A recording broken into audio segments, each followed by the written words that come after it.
My sister submitted my daughter's DNA to find her birth parents behind my back. When trust is broken not by a stranger but by your own blood, the scars run deep. I adopted my daughter to give her a future, but my sister took the past into her own hands. What she found didn't just shatter our peace, it shattered me. The smile I called Min. I still remember the first time I held Lily. She was barely 3 months old, wrapped in a pale yellow hospital blanket, eyes wide with wonder.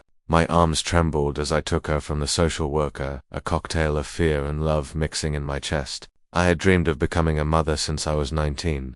Life didn't go as planned, but here she was. Mine. My husband, Daniel, stood beside me, his hand resting gently on my shoulder. He whispered, "She's ours now." And in that moment, the pain of our failed IVF treatments, the years of heartbreak, vanished. Lily had completed us. For 8 beautiful years, I raised her with all the love I had. She called me Mum, brought me dandelions from the park, and believed the freckles on her nose were magic. I never imagined that someone close, my own sister, take a piece of Lily away without my consent. The whisper in the kitchen, it started with something small.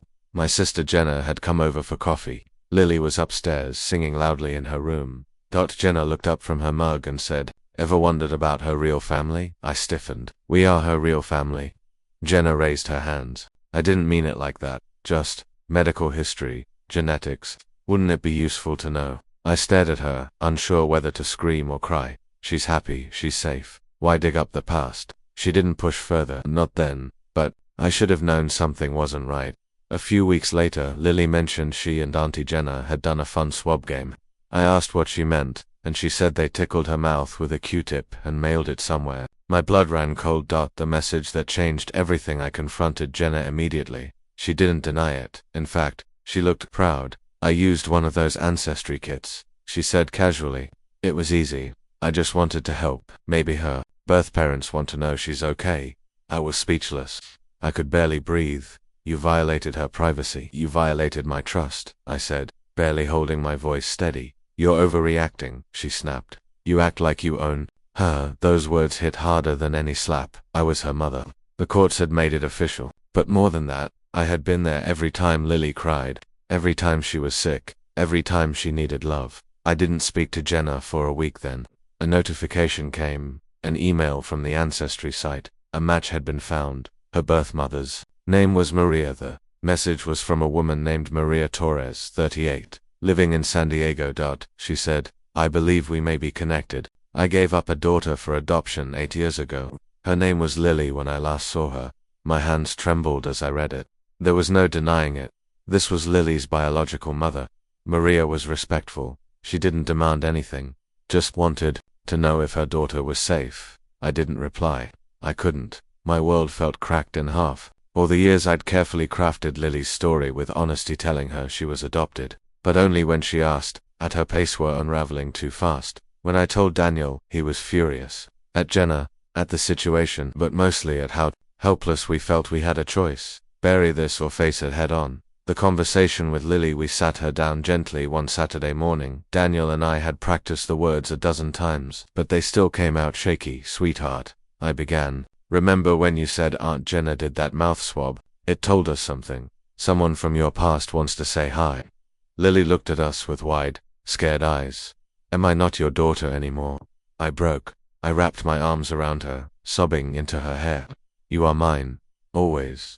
This doesn't change that." She cried too, but in the smallest, quietest way, as if she already knew something big was coming. Then she whispered, "Can I see her picture?" I showed her the photo Maria had sent. Eyes just like Lily's. "She looks kind," Lily said. "Like you." What Maria told me. Agreed to speak to Maria privately. At first we had a video call while Lily was at school.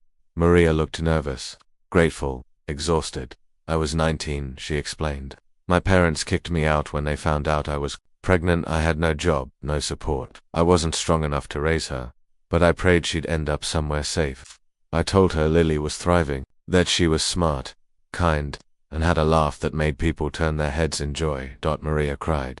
She didn't ask for contact. She didn't ask to take her back. She just asked that someday, if Lily wanted, she could meet her. I told her, maybe, someday. Then I told Jenna, "You had no right," I said coldly. "But what's done is done. I thought I was helping. You weren't."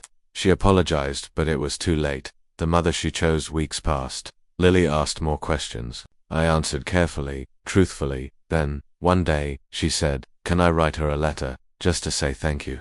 I nodded. She poured her little heart into it. At the end she wrote, "But I already have a mummy, and that's the one who holds me when I'm sad." I mailed it to Maria. We never heard back again. Jenna eventually faded from our lives. Not completely, but things were never the same. As for Lily, she still gives me dandelions. She still believes in freckles and magic. Every time she calls me mum, I remember DNA doesn't define love. Choice does.